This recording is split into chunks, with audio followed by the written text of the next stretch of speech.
Hello दोस्तों, कैसे हैं आप सब लोग। उम्मीद करता हूँ अच्छे होंगे। आज हम पढ़ाने जा रहे हैं सेक्शन नंबर 14, जहाँ से हमने छोड़ा था सेक्शन नंबर 15। 14 हमने कंप्लीट कर लिया था।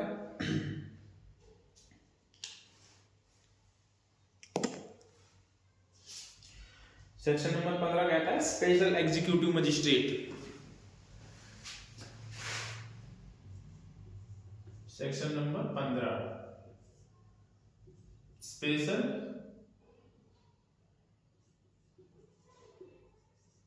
Executive magistrate. इसको कौन अपॉइंट करता है और कब तक के लिए रहता है, मेनली ये है इसमें, और कुछ भी नहीं है। इसको स्टेट गवर्नमेंट अपॉइंट करती है, स्टेट गवर्नमेंट अपॉइंट करेगी, और ये अनलिमिटेड पीरियड्स के लिए होता है। स्टेट गवर्नमेंट जब तक चाहे तब तक जो है स्पेशल एग्जीक्यूटिव मजिस्ट्रेट को अपॉइंट कर सकती है। No time period.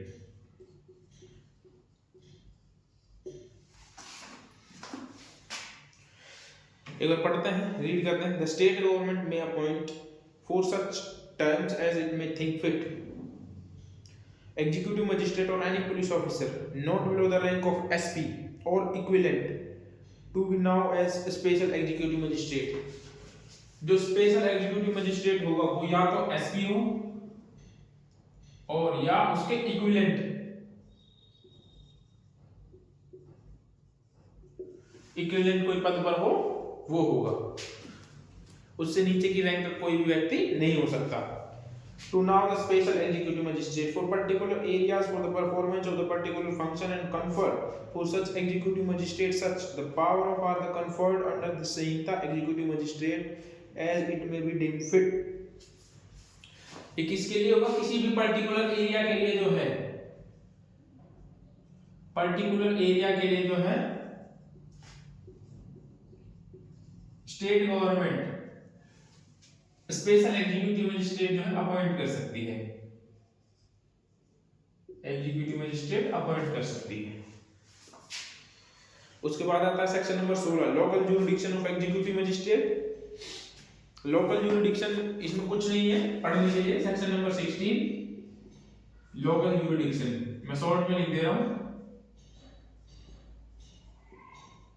ज्यूरिडिक्शन जब भी आप पढ़ने बैठे अपने बेरक को हमेशा अपने साथ में रखे रहते हैं, और यदि आपके पास नहीं है तो मंगा लीजिएगा, क्योंकि बेरक के बिना ये पढ़ाई नहीं हो सकती। सो कोशिश कीजिए कि अपने बेरक के साथ ही पढ़ें। हालांकि वैसे तो मैं पूरा कवर करवा दूंगा, आपका कुछ भी छूटेगा नहीं, लेकिन फिर भी क्या होता है कि यदि बेरक होगा तो हमें और चीजें जो है अच्छे से समझ में आएगी। सेक्शन नंबर 16 क्या है? Local jurisdiction. इनकी लोकल ज्यूरिडिक्शन को कौन डिसाइड करता है? डीएम, डिस्ट्रिक्ट मजिस्ट्रेट जो होगा इनकी लोकल ज्यूरिडिक्शन को डिसाइड करेगा। उसके बाद आता है सबऑर्डिनेशन। आई थिंक सबऑर्डिनेशन है ना, subordination of executive magistrate, section number 17। इसमें भी कुछ नहीं है, यही बताया गया कि कौन किसके अंडर में आता है।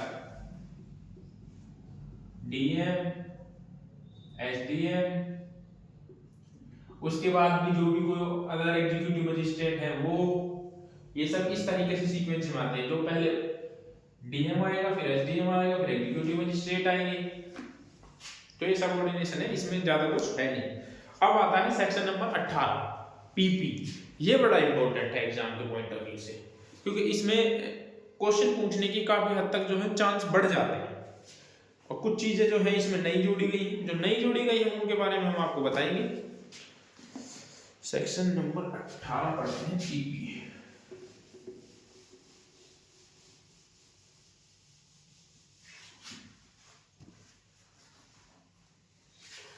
Section number 18 PP, public prosecutor. जो सरकार की तरफ से अपना पक्ष रखता है, सरकार की तरफ से जिसका जो पक्ष रखता है उसको बोलते हैं पब्लिक प्रोसिक्यूटर।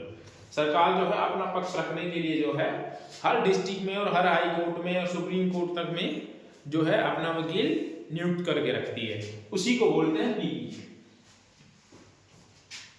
नाउ पढ़ते हैं क्या कहता है। Every high court, the central government or the state government shall, after consulting with the high court, appointed a public prosecutor and may also appoint one or more additional public prosecutor for conducting in such court any prosecution, appeal or other proceeding on behalf of the central government or state government as case may be। ये क्या कहता है कि यदि first point कहता है high court में appoint करने के लिए जो है, हाई कोर्ट में जो अपॉइंट करने के लिए है सेंट्रल गवर्नमेंट और स्टेट गवर्नमेंट हाई कोर्ट के साथ कंसल्ट करेंगी। यदि हाई कोर्ट में पीपी अपॉइंट करना है तो इनके साथ कंसल्ट करके, इनके साथ बातचीत करके जो है पीपी को अपने अपने पीपी को ये जो है अपॉइंट करेंगे। जरूरी नहीं है कि सरकारी पीपी एक ही हो, सेंट्रल गवर्नमेंट अपना अलग रख सकती है, स्टेट गवर्नमेंट का अपना अलग पीपी होगा। तो इनको नियुक्त करने के लिए हाई कोर्ट में यदि कोई प्रोसिक्यूशन, पब्लिक प्रोसिक्यूशन या फिर additional public prosecution APP, additional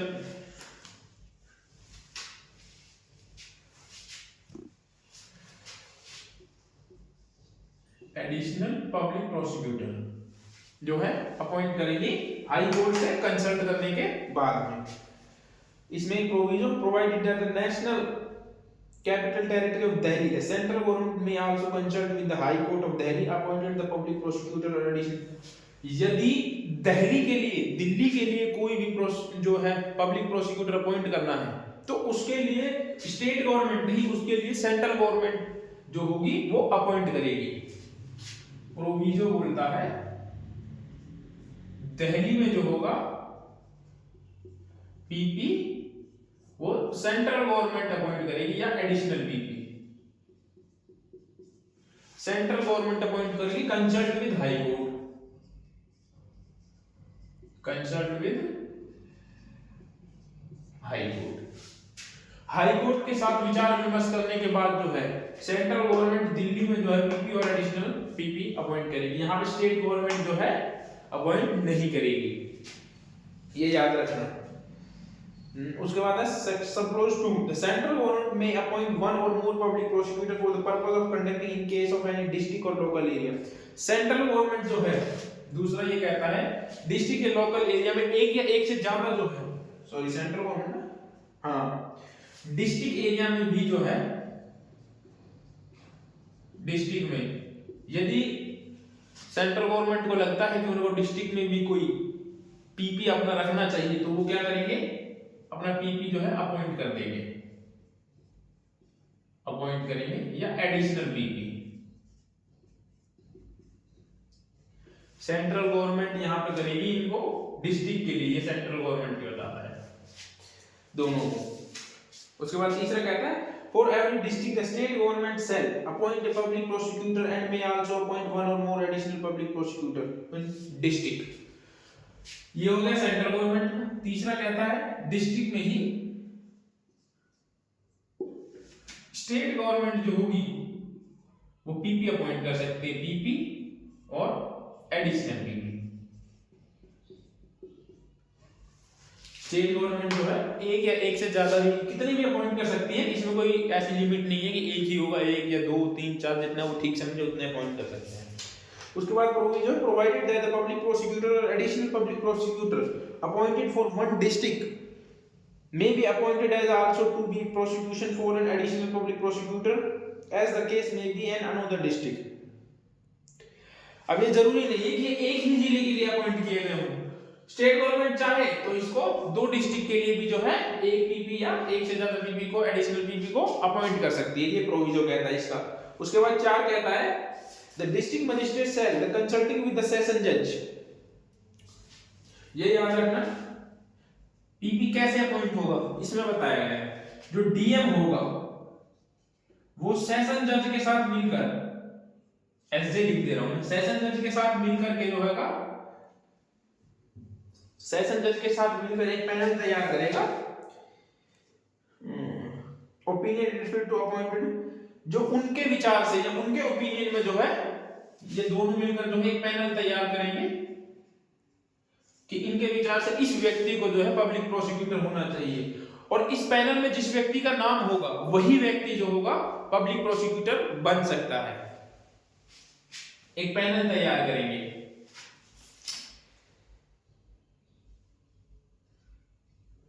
PP या एडिशनल पीपी के लिए।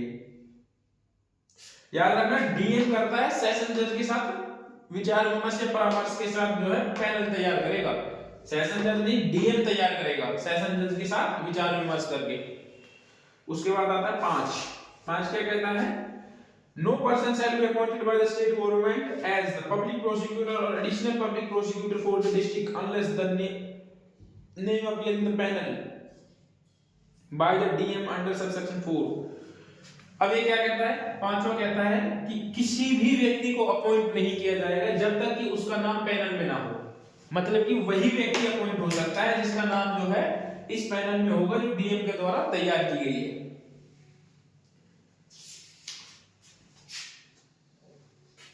उसके बाद छठा कहता है notwithstanding anything in subsection 5 where in the state there exist a regular cadre for prosecuting officer, the state government also appoint a public prosecutor or additional public prosecutor only for among the already consulting with such cadre। ये कहता है, छठा कहता है यदि कोई cadre बना हुआ है, यदि कोई स्टेट में कोई कैडर है, कैडर मतलब एग्जाम जो मतलब एग्जाम के थ्रू यदि वो नियुक्त होते हैं, अपॉइंट होते हैं। कैडर मतलब एक तरीके से जो उनका एग्जाम कंडक्ट करवाती है संस्था या एग्जाम की प्रोसेस को कैडर कहते हैं। यदि कोई कैडर वहां पर है किसी स्टेट में तो कैडर के थ्रू जो होगा पीपी और एपीपी अपॉइंट होंगे, एडिशनल पीपी सॉरी पीपी और एडिशनल पीपी जो है कैडर के थ्रू अप्लाई होंगे, तब जो है ये पैनल वाला सिस्टम जो है अप्लाई नहीं होगा। यदि कैडर है तो कैडर के थ्रू जो है इनकी नियुक्ति होगी, यदि कैडर नहीं है तब जो है इनकी पैनल के थ्रू नियुक्ति होगी। इनका एक्सपीरियंस लिख देता हूं मैं, यहां पे लिख देता हूं एक्सपीरियंस साथ में। एक्सपीरियंस पीपी को जो है 7 ईयर का एक्सपीरियंस होना चाहिए, 7 ईयर का, मिनिमम 7 ईयर का। उसके बाद एसपीपी स्पेशल पब्लिक प्रोसिक्यूटर, इसको कम से कम 10 साल का एक्सपीरियंस होना चाहिए। एक होता है एपीपी असिस्टेंट पब्लिक प्रोसिक्यूटर, इसके लिए जो है किसी भी जो है एक्सपीरियंस की कोई टाइम लिमिट नहीं है, इसको एक्सपीरियंस की कोई जरूरत नहीं है, इसको चाहे तो आप डायरेक्ट जो है एग्जाम के थ्रू अपॉइंट हो सकते हैं ना। ये 8वां था एसपीपी वाला, ये 7वां है पीपी वाला जो एक्सपीरियंस है। उसके बाद आता है section number 19 assistant public prosecutor. Public prosecutor में याद रखिएगा हाई कोर्ट में यदि अपॉइंट कोई हो रहा है पीपी तो उसके लिए जो स्टेट गवर्नमेंट होगी, यदि स्टेट गवर्नमेंट अपॉइंट करे तो स्टेट गवर्नमेंट, सेंट्रल गवर्नमेंट और सेंट्रल गवर्नमेंट हाई कोर्ट के साथ कंसल्ट करने के बाद जो है पीपी और एडिशनल पीपी को अपॉइंट करेंगे। दूसरा प्रोविजन इसका कहता है कि यदि जब दिल्ली के लिए स्पेसिफिकली दिल्ली के लिए जो होगा वो सेंट्रल गवर्नमेंट अपॉइंट करेगी पीपी को, जहां पे स्टेट गवर्नमेंट अपॉइंट नहीं करेगी। तीसरा पॉइंट कहता है कि जो डिस्ट्रिक्ट के लिए यदि सेंट्रल गवर्नमेंट चाहे तो अपने पीपी और एडिशनल पीपी जो है अपॉइंट कर सकती है। उसके बाद फोर्थ ये कहता है कि स्टेट गवर्नमेंट जो होगी हर डिस्ट्रिक्ट में एक या एक से ज्यादा जो है पीपी और एडिशनल पीपी अपॉइंट करेगी। पांचवा ये कहता है फोर्थ ये कहता है कि डीएम जो होगा सेशन जज के साथ मिलकर के एक पैनल तैयार करेगा कि जो public prosecutor or additional public prosecutor के लिए योग्य होंगे। उसके बाद पांचवा ये कहता है कि जिन व्यक्तियों को पैनल में नाम होगा सिर्फ वही व्यक्ति जो होगा वो पीपी बन सकते हैं। छठा ये कहता है कि यदि स्टेट में कैडर है, कैडर सिस्टम अप्लाई है तो कैडर सिस्टम के थ्रू जो है इनकी अपॉइंटिंग होगी। सातवां इनके एक्सपीरियंस की बात करता है, सातवां और आठवां पॉइंट जो है, सात कहता है कि पब्लिक प्रोसिक्यूटर को जो है मिनिमम 7 ईयर का एक्सपीरियंस होना चाहिए। और आठवां पॉइंट कहता है कि यदि कोई स्पेशल पब्लिक प्रोसिक्यूटर है तो उसको मिनिमम जो है 10 ईयर का एक्सपीरियंस होना मैंडेटरी है। उसके बाद ये एपीपी है, एपीपी कहता है एपीपी के लिए कोई जो है एक्सपीरियंस की जरूरत नहीं है, इसको आप डायरेक्ट जो है अपॉइंट हो सकते हैं बिना किसी एक्सपीरियंस के। नाउ बात करते हैं सेक्शन नंबर 19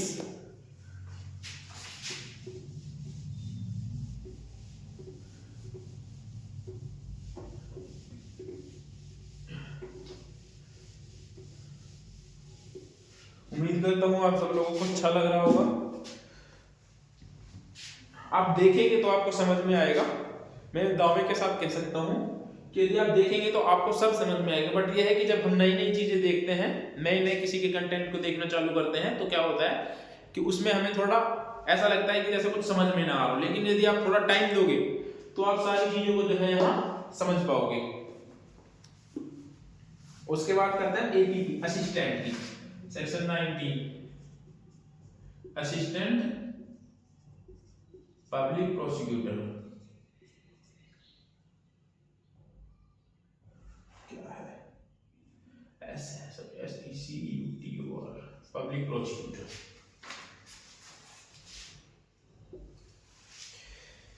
ये क्या कहता है, स्टेट गवर्नमेंट में से also appoint one or more public prosecutor conducting, the central government में also appoint one or more assistant public prosecutor for conducting।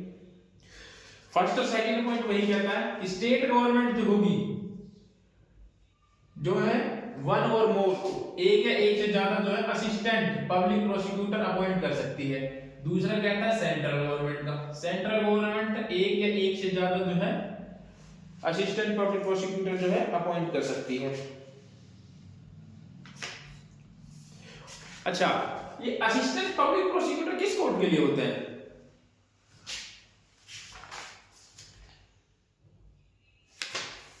Assistant public prosecutor जो होते हैं वो जो होते हैं आपने देखा होगा judicial magistrate first class, second class और सीजीएम की कोर्ट में जो होते हैं उनको बोलते हैं असिस्टेंट पब्लिक प्रोसिक्यूटर, और जो कोर्ट ऑफ सेशन में होते हैं उनको बोलते हैं पब्लिक प्रोसिक्यूटर, या जो हाई कोर्ट में होते हैं। मजिस्ट्रेट कोर्ट तक के लिए, सीजीएम कोर्ट तक के लिए जो है असिस्टेंट पब्लिक प्रोसिक्यूटर अपॉइंट होता है। नाउ थर्ड पॉइंट क्या कहता है, without prejudice the provision contained in subsection 1 and 2 where no assistant public prosecutor is available for the purpose of any particular case। देखो तीसरा कहता है कि यदि किसी पर्टिकुलर केस के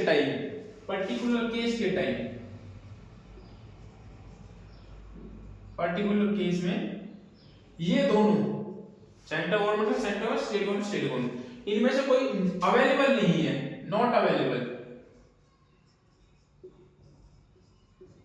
कोई अवेलेबल नहीं है, तब क्या होगा उस कंडीशन में? तो आगे बढ़ते हैं, ये क्या कहता है, no assistant public prosecutor is available for the purpose of any particular case, the DM may appoint any other person to be assistant public prosecutor। तो जो DM होगा ना, यदि कोई अवेलेबल नहीं है तो DM जो होगा वो किसी भी पर्सन को, एनी पर्सन को APP असिस्टेंट पब्लिक प्रोसिक्यूटर जो है अपॉइंट करेगा। उसके बाद कहता है in charge of the case after giving notice for 14 days of the state government. लेकिन इसको अपॉइंट करने से पहले जो डीएम होगा, इसको अपॉइंट करने से पहले यदि कोई अवेलेबल नहीं है तो पहले स्टेट गवर्नमेंट को जो है 14 डेज का नोटिस देना मैंडेटरी है। ये न्यू जोड़ा गया है, 14 डेज का जो है नोटिस दिया जाएगा, ये न्यू है। न्यू चीजों पे थोड़ा ज्यादा फोकस कीजिएगा तो उनके चांस जो है आने के एग्जाम में बढ़ जाते हैं। 14 डेज के पहले जो है स्टेट गवर्नमेंट को नोटिस देना पड़ेगा। अगर यदि कोई नहीं है तो डीएम फिर क्या करेगा, किसी भी व्यक्ति को असिस्टेंट पब्लिक प्रोसिक्यूटर अपॉइंट कर देगा।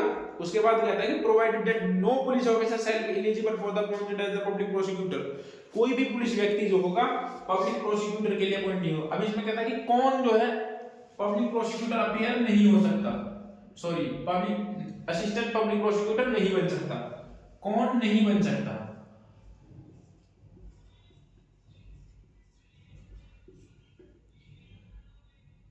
ये फोर्थ है। अच्छा ये प्रोविजन, इसका प्रोविजन कहता है कि कौन नहीं बन सकता, एनी पुलिस ऑफिसर, कोई भी पुलिस व्यक्ति जिसने जो है उस ऑफेंस के इन्वेस्टिगेशन में हिस्सा लिया हो। फर्स्ट क्या कहता है, has taken any part of investigation in the offence, यदि उसने ऑफेंस में इन्वेस्टिगेट किया हो, ऑफेंस में क्या किया हो, ऑफेंस में इन्वेस्टिगेशन की हो। दूसरा कहता है, ये ए है ये बी है। दूसरा क्या कहता है, दूसरा कहता है is below the rank of inspector, यदि वो इंस्पेक्टर से नीचे का है, रैंक का है, below the rank of inspector,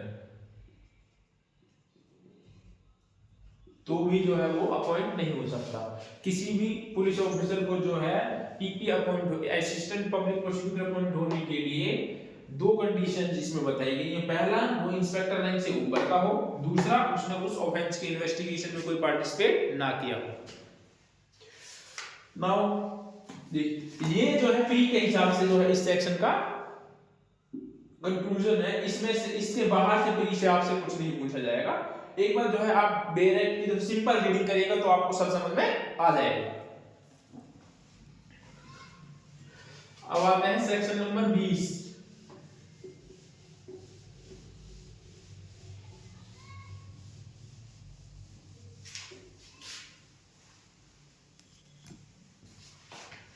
section number 20 इसको बोलते हैं director of prosecution. Director of prosecution ये क्या कहता है? द स्टेट गवर्नमेंट में एस्टेब्लिश, जो स्टेट गवर्नमेंट होगी। अच्छा चलो मैं इसको आपको बेयर एक्ट से अलग बताता हूँ कि इस ये सेक्शन जो है कहता क्या है। देखो, डायरेक्टर जो स्टेट गवर्नमेंट होगी वो डायरेक्टर प्रोसिक्यूशन जो है वो अपॉइंट करेगी। इसमें तीन जो है वो होते हैं। पहला director of prosecution,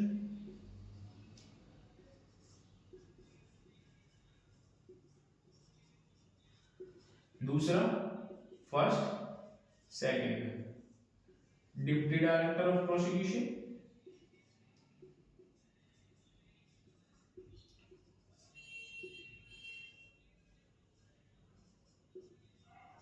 deputy director of prosecutor, third जो होता है इसमें असिस्टेंट डायरेक्टर।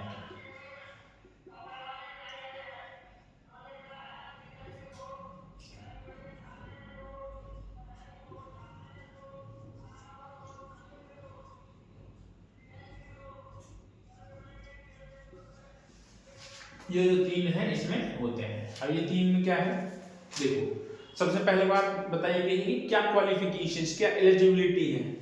इन दोनों के लिए जो एलिजिबिलिटी है वो सेम है। क्या एलिजिबिलिटी होनी चाहिए किसी को डायरेक्टर ऑफ प्रोसिक्यूशन या deputy director of prosecutor appoint होने के लिए? 15 ईयर का एक्सपीरियंस, 15 ईयर या सेशन जज, या वो सेशन जज रहा हो। इसकी क्या एलिजिबिलिटी चाहिए? 7 ईयर का एक्सपीरियंस या जो है जुडिशियल मजिस्ट्रेट फर्स्ट क्लास रहा हो। ये इनकी जो है एक्सपीरियंस है। कोई व्यक्ति तभी जो है डायरेक्टर प्रोसिक्यूशन अपॉइंट हो सकता है जो 15 साल का उसको एक्सपीरियंस हो या फिर वो सेशन जज रहा हो। असिस्टेंट डायरेक्टर ऑफ प्रोसिक्यूशन तब अपॉइंट हो सकता है जब वो 7 ईयर का एक्सपीरियंस हो या फिर वो जुडिशियल मजिस्ट्रेट फर्स्ट क्लास रहा हो। उसके बाद जो कहते हैं, उसके बाद थर्ड पॉइंट जो ये कहता है, इसका जो थर्ड पॉइंट है ये ए बी सी आप लगा लीजिएगा, सी ये मैंने समझाने के लिए बोला था आपको, इसमें कुछ नहीं। थर्ड पॉइंट कहता है कि ये जो तीनों पद है ना, मैं शॉर्ट फॉर्म में लिख देता हूं डीपी, डीडीपी या एपीपी, एडीपी, समझ रहे हो ना? Director of prosecution, deputy director of prosecution, assistant deputy director of prosecution, ये जो होंगे स्टेट होम मिनिस्ट्री के अंडर में आएंगे। स्टेट होम मिनिस्ट्री ये इसके अंडर में आएंगे। इसके अंडर में जो है ये काम करेंगे तीनों ना। उसके बाद क्या कहता है, देखो जो फोर्थ ये कहता है कि जो डायरेक्टर ऑफ प्रोसिक्यूटर है, डायरेक्टर ऑफ प्रोसिक्यूटर ये जो होगा ये हाई कोर्ट के लिए अपॉइंट होता है। समझ रहा है? डिप्टी डायरेक्टर और ये असिस्टेंट डायरेक्टर, ये जो होंगे वो डिस्ट्रिक्ट के लिए होते हैं। अब इनका काम क्या होता है? इनके वर्क अलॉटमेंट की बात करते हैं। इनका काम जो है क्या होता है? इनका काम क्या होता है? डी जस्ट डायरेक्टर जो होता है इसका काम होता है, डायरेक्टर ऑफ प्रोसिक्यूशन जो होता है इसका काम होता है कि जो 10 साल जिनमें 10 साल या उससे ज्यादा की जिनमें पनिशमेंट है, 10 ईयर प्लस या 10 ईयर या प्लस डेथ या एलाइड, डेफ या एल। इन मैटर्स में कोई भी अपील करनी है नहीं करनी है, इन मैटर्स का जो होगा वो डीपीपी देखेगा, सॉरी डायरेक्टर ऑफ प्रोसिक्यूटर जो देखेगा। ये मैटर जो है इसके अंडर में आएगी ना। उसके बाद क्या करें, डिप्टी की बात करते हैं। डिप्टी डायरेक्टर, डिप्टी डायरेक्टर किन मैटर्स को देखेगा, जिनकी पनिशमेंट 7 ईयर से ज्यादा और 10 साल से कम है, इन मैटर्स को देखेगा। असिस्टेंट डायरेक्टर किन मैटर्स को देखेगा, वो उन मैटर्स को देखेगा जिनकी पनिशमेंट 0 से 1 से या फिर 7 इयर्स तक की है, वो उन मैटर्स को देखेगा। ये 7 ईयर प्लस है, 7 ईयर प्लस प्लस 10 ईयर से कम है, इन मैटर्स को जो है ये देखेगा। ये इनका वर्क है, मतलब क्या इनकी इनकी योग्यताएं होगी, क्वालिफिकेशंस हो गई, कौन अपॉइंट करेगा वो हो गया, इनके वर्क हो गए। इसके बाद इसमें लास्ट पॉइंट है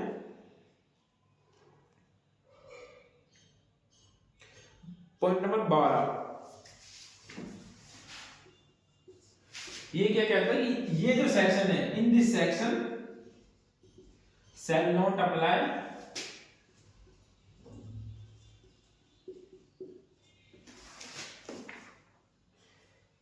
to the advocate general of the state, to the advocate general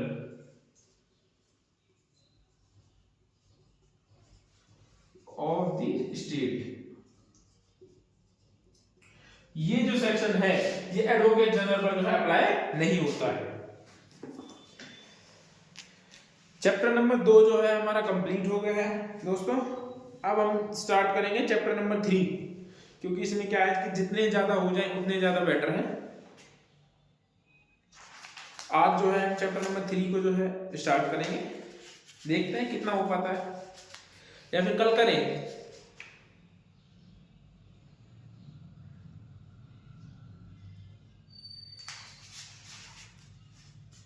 अभी कर लेते हैं ना।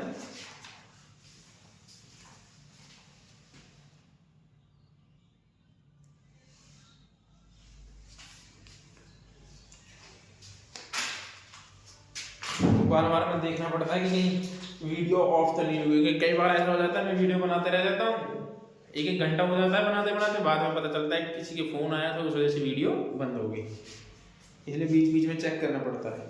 ठीक है, अब हम स्टार्ट करते हैं चैप्टर नंबर 3। इसको मैं शॉर्ट फॉर्म में कहता हूँ ट्रायल कोर्ट। ट्रायल कोर्ट जो है चैप्टर नंबर 3 कहां से कहां तक है दोस्तों, सेक्शन नंबर 21 से 20 आई थिंक 29 है,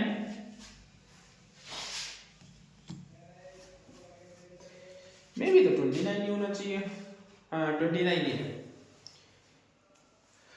बात करते हैं chapter number 3, power of trial court.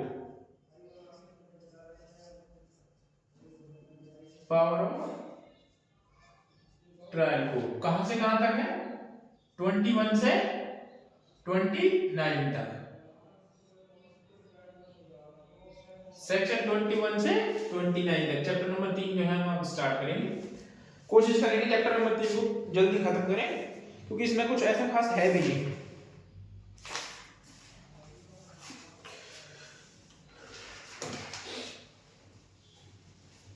ना सेक्शन 21 ठीक है, कहता है court by which offence are triable, तो इसको शॉर्ट में आप ट्रायल कोर्ट भी कह सकते हैं, ट्रायल कोर्ट याद रखने के लिए बोल रहा हूं। Subject to the matter of the provision of this Sanhita, any offence under the BNS 2023 may be tried by high court, court of session and any other court. तो इसमें मेन ये है कि ट्रायल कोर्ट कौन है, first of all high court,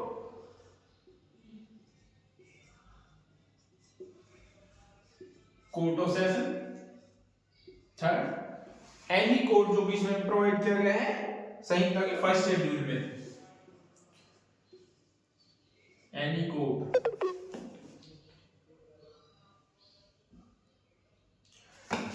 tribal in first schedule. जो है इस संहिता के फर्स्ट शेड्यूल में जो है ट्रायल है, ट्रायल कोड जो है दिखाया गया है, वो जो है इनमें आए trial code, code of session और जो फर्स्ट शेड्यूल में दिए हुए वो कोड जो होंगे ट्रायल कोड होंगे, मेनली इसमें यही है। इसके बाद इसमें प्रोविजन है, ये क्या कहता है, प्रोविजन ऑफ दिस ऑफेंस, मतलब इसमें रेप से रिलेटेड जितने भी सेक्शंस हैं, shall be tried and so far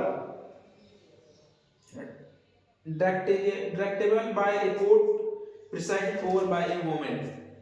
Any offence under the law when the court is mentioned on behalf of such law the trial of such court, when no court is so mentioned may tried by high court any other court which by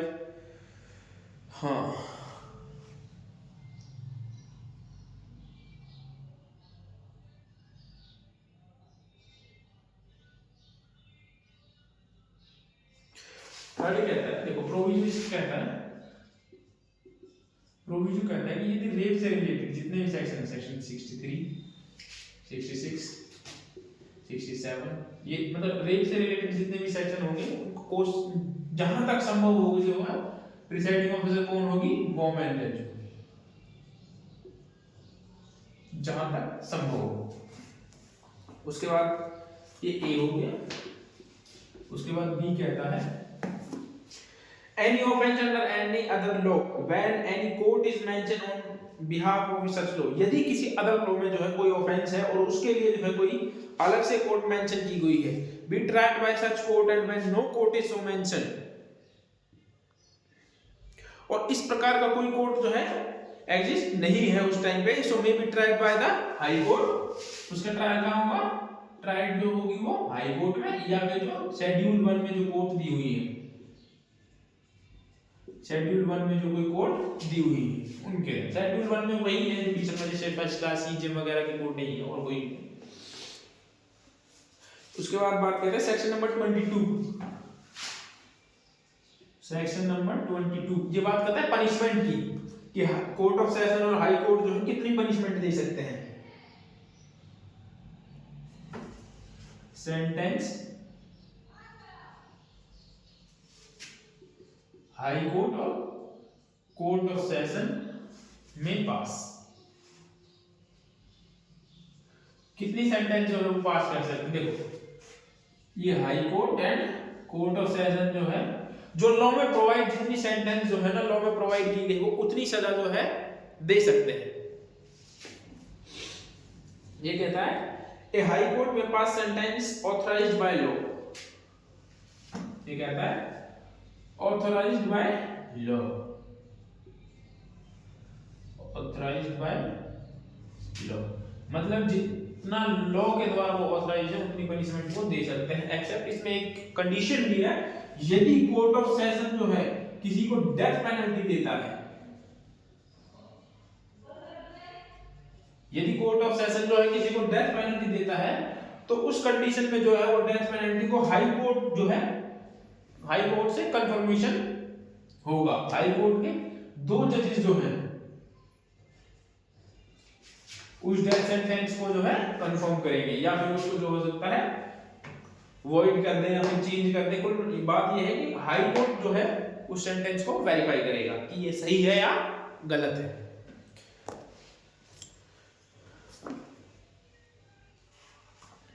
high court और court of session कितनी भी punishment दे सकते हैं जो law में दी हुई है, लेकिन यदि कोर्ट ऑफ सेशन जो है डेथ पेनल्टी देता है तो उसमें जो है उसको क्या होगा, वो हाई कोर्ट से जो है कंफर्म होनी जरूरी है, कंफर्म होगी ही होगी, जरूरी क्या है। सेक्शन 23 की बात करते हैं सेंटेंस विच मजिस्ट्रेट में पास, कि मजिस्ट्रेट जो है कौन सी सेंटेंस जो है कौन सी पनिशमेंट दे सकता है।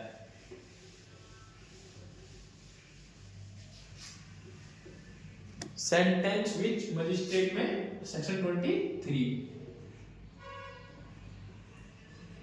Sentence which magistrate may passed, कौन सी सेंटेंस जो अब देखो इसमें CGM judicial magistrate first class, judicial magistrate second class, ये थी। देखो सीजीएम कितनी पनिशमेंट दे सकता है, 7 ईयर। फाइन कितना लगा सकता है? Unlimited fine.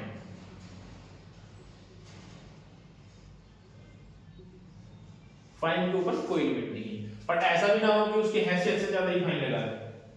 अनलिमिटेड फाइन का मतलब इसमें जो जुडिशियल मजिस्ट्रेट 3 साल की सजा दे सकता है, और फाइन इसमें बढ़ा दिया गया है, नहीं में इसमें 50,000 कर दिया गया है, 50 के।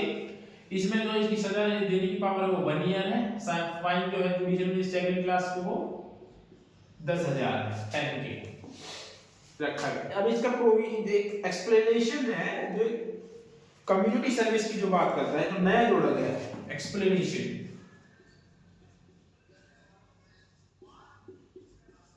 एक्सप्लेनेशन क्या करता है? कम्युनिटी सर्विस की बात करता है।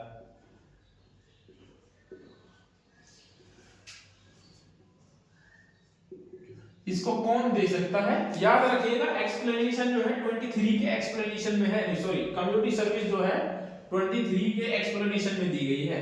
इसको कौन दे सकता है? According to this section judicial magistrate first class and judicial magistrate second class जो है कम्युनिटी सर्विस को दे सकते। कम्युनिटी सर्विस और कुछ नहीं होती है। जैसे मान लो किसी, जैसे एग्जांपल के तौर पे किसी पढ़े लिखे व्यक्ति से कोई छोटा मोटा अपराध बन जाता है, तो कोर्ट जो होगा, और उसने पहली बार कोई ऑफेंस किया है, तो कोर्ट ये देखेगी कि इससे जो है एक अपराध हुआ है, तो इसको कोई छोटी मोटी सजा दे दिया। जैसे कोई पढ़ा लिखा व्यक्ति है तो उसको क्या दे देगी? बोल देगी कोर्ट कि जाओ आप 1 महीने तक जो है स्कूल में फ्री में आप पढ़ाओ, तो इसको बोलते हैं कम्युनिटी सर्विस। यदि कोई वैसा है तो ये भी बोल सकते हैं कि जब आप पूरे जो कोर्ट परिसर में झाड़ू लगाओ, या फिर आप जो है ट्रैफिकिंग का काम करोगे, पुलिस ऑफिसर से हुई है तो पूरे दिन खड़े रहो, कोई भी जो है ऐसा काम बोल सकते हैं जो सामाजिक सेवा के लिए हो। इसको सामाजिक सेवा बोलते हैं हिंदी में, सामुदायिक सेवा, सॉरी। उसके बाद बात करते हैं section number 24, sentence of imprisonment in default of fine. Section 24 क्या कहता है? नाउ देखते हैं। The court of A magistrate may awarded bye such imprisonment in default of payment of fine in authorised by law. देखो, यदि court ने जो है किसी व्यक्ति के ऊपर फाइन लगाया और वो फाइन देने में जो है डिफॉल्ट करता है, तो उस कंडीशन में क्या होगा देखते हैं। कोर्ट ने फाइन लगाया और वो फाइन देने में जो है डिफॉल्ट करता है। Provided that the term is not in the excess of the power of the magistrate under section 23। किसी भी कंडीशन में सेक्शन 23 में जो पावर दी गई है मजिस्ट्रेट की, जैसे कि ये जुडिशियल मजिस्ट्रेट फर्स्ट क्लास है, इसकी 50,000 की फाइन लगाने की पावर है, तो किसी भी कंडीशन, 3 साल की किसी भी कंडीशन में जो है इस पावर का जो है एक्सीड नहीं होगा। मतलब सेक्शन 23 की पावर का एक्सीड नहीं होना चाहिए, सॉरी नॉट एक्सीड। इस बात का ध्यान रखना है।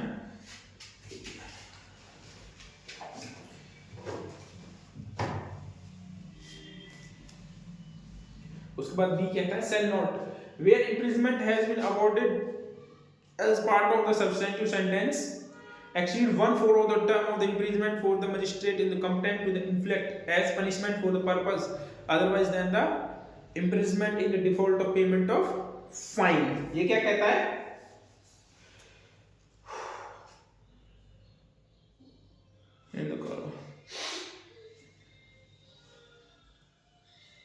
हाँ देखो, यदि किसी व्यक्ति जो है कोई डिफॉल्ट करता है पेमेंट में, यदि कोई डिफॉल्ट करता है तो जो होगा, तो उसको उसकी सजा का जो है 1/4 जो है सजा जो है उसको दी जाएगी यदि कोई डिफॉल्ट करता है तो।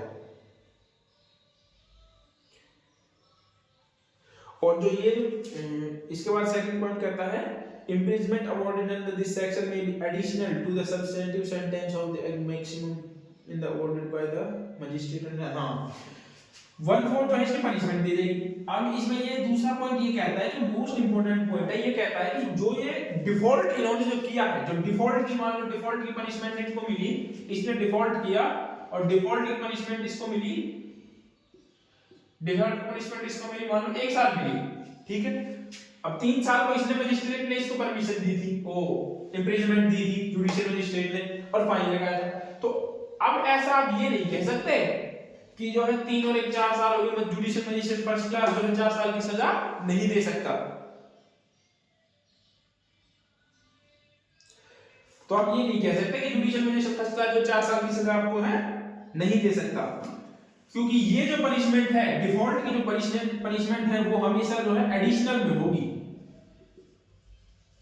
एडिशनल पनिशमेंट होगी, इसके अलग होगी, मतलब अतिरिक्त पनिशमेंट होगी 3 साल के। तो जो है ये 3 साल तक के वो है पनिशमेंट दे सकता है। सॉरी, उसके बाद बात करता है सेक्शन नंबर 25।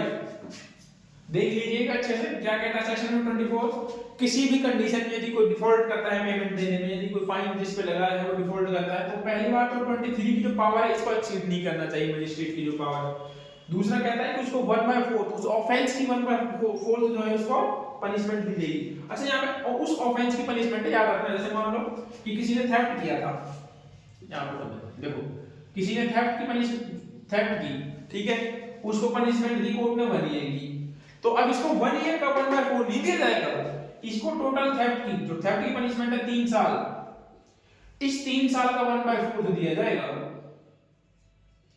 इस 3 साल का 1/4 जो पनिशमेंट होगी वो इसको दी जाएगी। 1 साल की नहीं, याद रखना, जो उस ऑफेंस की जो ओरिजिनल पनिशमेंट है, जो सेम पनिशमेंट है, उसका 1/4 जो है इसको दिया जाएगा, ठीक है। अब बात करते हैं सेक्शन नंबर 25। थोड़ा तेज चल रहा हूं पर कोशिश करिएगा करने की गाइस, क्योंकि ये जो है बहुत बड़ा जो है मेहनत है, जितना जल्दी हो जाए उतना बेटर है।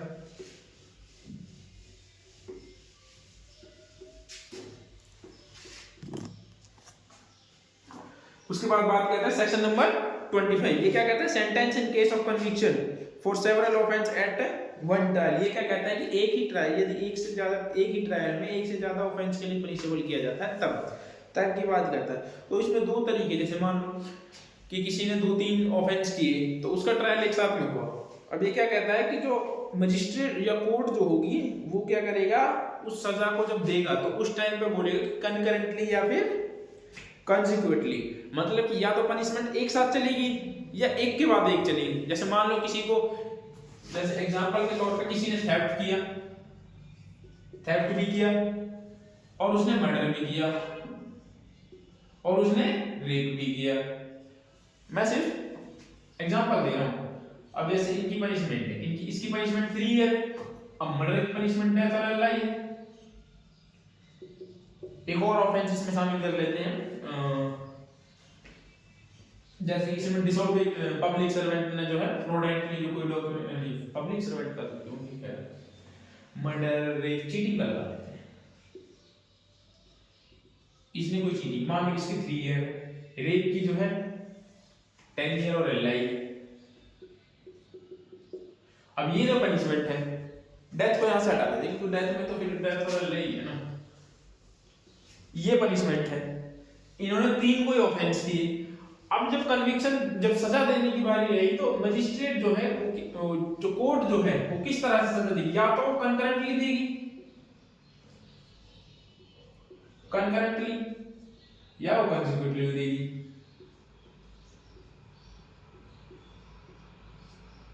अब क्या होगा, मतलब एक के साथ एक या एक के बाद एक। अब जैसे मान लो इसकी कोर्ट ने इसकी सजा दी 3 साल, इसकी दी 10 साल, इसकी दी 3 ईयर, टोटल पनिशमेंट कितनी हो गई 16 ईयर। अब कोर्ट ये कह सकता है कि जो 16 ईयर की पनिशमेंट है या तो वो एक साथ चले तीनों ऑफेंस की, या फिर कोर्ट ये भी बोल सकता है कि पहले थेफ्ट की पनिशमेंट चलेगी, 3 साल बीतने के बाद फिर वो क्या होगा, फिर रेप की पनिशमेंट, फिर जो है चीटिंग की पनिशमेंट। कोर्ट को जो है वो अपने ऑर्डर में मेंशन करना जरूरी होगा कि वो कंकरेंटली या कंसिक्यूटिवली जो पनिशमेंट दे रहा है। एक के साथ एक का मतलब होता है कि जैसे मान लीजिए ये 10 साल तक की पनिशमेंट है, ठीक है। अब किसी को सजा दे दी गई इनोफेंस, इसमें 10 साल की, इसमें 3 साल की, इसमें 3 साल की, तो उस 10 साल की जब वो जेल में जाएगा तो उन तीनों ऑफेंस की जो है, तीनों ऑफेंस की जो पनिशमेंट है वो एक साथ चलती रहेगी। मतलब कि जब 10 साल तक होंगे तब ये व्यक्ति बरी हो जाएगा। इस कंडीशन में एक के बाद एक में पहले उसको 3 साल की सजा भुगतनी पड़ेगी, उसके बाद 10 साल की सजा भुगतनी पड़ेगी, उसके बाद फिर उसको 3 साल और पनिशमेंट, तो इसमें जो है टोटल 16 ईयर की पनिशमेंट उसको भुगतनी पड़ेगी। ये होता है कंकरेंटली और कंसिक्यूटिवली, एक के बाद एक और एक साथ चलते रहना, क्रमवर्ती जिसमें बोलते, कनकरेंटली मतलब एक साथ, साथ साथ साथ इसको बोलते हैं क्रमवर्ती।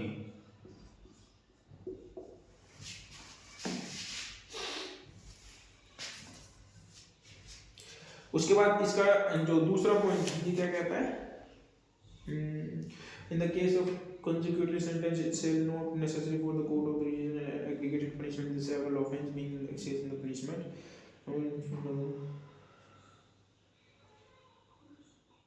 shall be pursuing the sentence in full।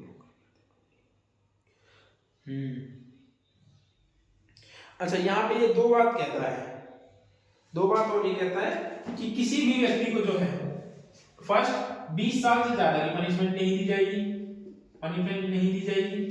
दूसरा ये कहता है कि किसी भी व्यक्ति को उस मजिस्ट्रेट को ट्वाइस मतलब 2 गुना 2 मल्टीप्लाई की सजा जो है उसको नहीं दे सकता, ये कहता है। उसके बाद थर्ड कहता है for the purpose of appeal by the convicted person the aggregated of the consecutive sentence passed against him the section shall be deemed to be fit by single sentence।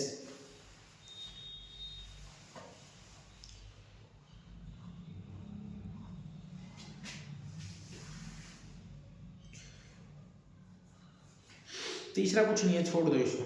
Section 26 जो है important नहीं है, 27 भी इतना important नहीं, बस ऊपर से एक बार रीडिंग कर लीजिएगा आप सभी, क्योंकि पढ़ाने के सेक्शन ये होते नहीं है आमतौर पर, इसको कोई पढ़ाता भी नहीं है। 29 को भी आप एक बार देख लीजिएगा, 30 भी इतने इंपॉर्टेंट नहीं है। उसके बाद एक 31 है, सॉरी चैप्टर नंबर 4 चालू हो गया क्या? हाँ, power of superior officer of police and aid to the magistrate of the. चलो ठीक है, इसको नेक्स्ट क्लास में करते हैं। चैप्टर नंबर 4 और 5 जो होगा वो हम नेक्स्ट क्लास में जो है एक बार देखेंगे इनको। आज के लिए इतना ही। पसंद आए तो लाइक शेयर और कमेंट जरूर करें, और जो है अपने दोस्तों को जो है इसको शेयर करें। उम्मीद करता हूँ आप सब लोग अच्छे होंगे। चलो अब चलते हैं, मिलते हैं कल, बाय।